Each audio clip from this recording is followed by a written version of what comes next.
The Man in the Doorway. So, about 2 years ago, my family lived in Arkansas. With the layout of the house, I'd have to sleep in the living room, and eventually we'd wall it off and put in a door. Next to my room was the laundry room, and next to that were the stairs that went down and out the back door. One night, I was having trouble sleeping, and I was up late watching YouTube. I heard footsteps coming up the stairs and into the kitchen. I just assumed it was my brother, so I stayed in my bed and continued watching videos. I noticed someone was looking at me through the doorway to the stairs, and I remember thinking it was my brother, so I asked, "What do you want?" There was no answer, so I shined my light at him and immediately realized that wasn't my brother. He just stood there staring at me for what felt like an hour before he laughed and ran down the stairs. I ran to my mother's room as soon as I heard the door slam and told her about what happened. Obviously, by the time she got out of bed and went to look, there were no traces of the man. The next day, I was very tired, so I tried to take a nap, and just as I was starting to drift to sleep, I heard footsteps heading up the stairs again, along with a man who sounded like he was whispering to himself. I knew it wasn't my brother from the voice, and I immediately ran to the bathroom and locked the door. He stood there banging on the door for a bit, and then went to my sister's room, which had a door that went into the bathroom. And that one had no lock, so I had to push myself against the door as I felt him ramming against it. I started screaming and crying until I heard footsteps coming up from the front stairs, and then the man ran out the back. The footsteps belonged to 2 policemen who were called because of my screaming. I told them it was the second time something like this happened, and I told them that the man came from the back both times. They went ahead and searched around the back, and they found a man in the back in some sort of storage closet. The guy turned out to be a meth addict that didn't know that the last people that lived there had moved out a few weeks before we got there, and they owed him money. I'm lucky to be okay. A frightful hallucination. I've always had incredibly vivid dreams that felt weirdly real to me. I'm not very good at remembering them either, and I often find myself considering where I go in those dreams and who I'm with. There's an overbearing feeling to me that I'm going to other dimensions or something, and what happened in this story really solidifies that theory to me. I was on the verge of sleeping when I heard a man's voice scream my name. I woke up to a start immediately.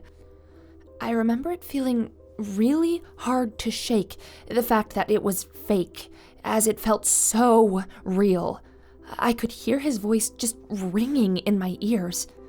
I started feeling super unsettled, so I turned over to cuddle my boyfriend.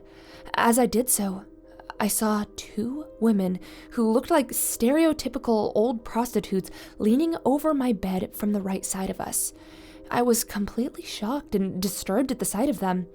They must have been in their late 40s or so, both very disheveled with makeup and really frail, busted bodies. I remember one was short with blonde hair and blue eyes, while the other was a much taller brunette. Both really stood apart with their color schemes. They were taking off their jackets to reveal themselves in lingerie, but looked like they had stopped halfway in a pose-like position. Both of them looked just as shocked as I was. My first reaction was to wake my boyfriend up, but when that didn't happen fast enough, I kicked my foot up at the blonde woman to keep her away. The part of this that scares me the most is the fact that when my foot touched her, I felt her. I felt her warm arm pull away from me. Like I said before, both these women seemed just as startled and confused as I was, so that at least alleviated my stress a bit. After that intense minute, I just kind of realized it was a hallucination, and I rolled over and went back to sleep, knowing, but more so hoping, they weren't actually there. They didn't bother me after that, but still, after much thought and discussion with my family and friends, I really believed that was some sort of interdimensional mistake, like astral projection. Peeping Tom. They say truth is stranger than fiction. Well, I guess my life is an example of that. Following is a 5-month experience I had at a haunted apartment. 2 incidents stand out that I remember. It was the fall of 1992. The first thing put me on edge. The second actually made me move out. I awoke one night to see a stretched, black, cloudy man-shaped figure with no eyes hovering over me. It lowered down onto me like it was mimicking or trying to assault me, but I didn't feel anything. I managed to scream at it, "Get off me!" and it backed up into a wall and just disappeared. 3 weeks later, he came back. Only this time, I didn't see him. I only felt him. But this time, he touched me. He sat on my bed, looking down at me. I could even feel my feet sink into the indentation made by his form. I was too scared to open my eyes. The seconds felt like minutes. Finally, I managed to move and woke myself up all the way. He wasn't visible, but I knew he was still there. I think I must have some sort of spirit guardian who kept him at bay, because 2 months before I moved out, there weren't any contacts by him, but I always felt this angry, obsessive presence there. After moving out, I found out that a man killed himself there. I'm wondering if it was the same one who had killed 2 women, then himself, the year before, when I used to live in another apartment in the same ground-level complex. I remember vividly because I was there. I watched with the other neighbors when they brought the bodies out on stretchers. The police wouldn't tell me anything, but the landlady did. That's how I found out. What's extra creepy is that when he was alive, this 20-year-old guy would sneak around my windows all the time. I caught him once running away from my bedroom window. He had been listening to my phone call, and I was pissed. He had some sort of obsession with me. Seems he got what he wanted, at least for a few months. Peeping Tom guy turned into a Peeping Tom ghost. Go figures. The customer. I'm currently a pizza delivery driver for Domino's, and I was working a later shift one night. Of course, I was told to go deliver a pizza to this apartment complex I'd been to several times before. For the privacy of the customer, I'll call him Scruffy. I show up at Scruffy's apartment and knock on the door. He shouts to me to come in, so I did because I was invited. I was looking for a kitchen table or counter to set the pizzas on, and then I looked over and accidentally saw him dressing. I looked away as fast as possible and set the pizzas down on the counter after I finally found it. Scruffy pays me for the pizza and asks to talk. Thinking nothing of it, I talked with him for a bit. I don't know, it bought a few extra minutes on the clock. Except Scruffy didn't want to talk about things you would bring up with a perfect stranger.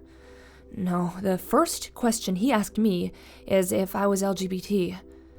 That's a strangely personal question to ask your pizza delivery boy. But I kept talking, and he kept going on to really explicit topics, and he kept bringing up again and again how lonely he was. He was so lonely. And then he started going into a tangent about his past. All the while, he kept mentioning how God will help you if you make sure to let him in. Or, if you can't talk to your father, you can always talk to the All-Father. It was really strange, and it just kept coming up again and again.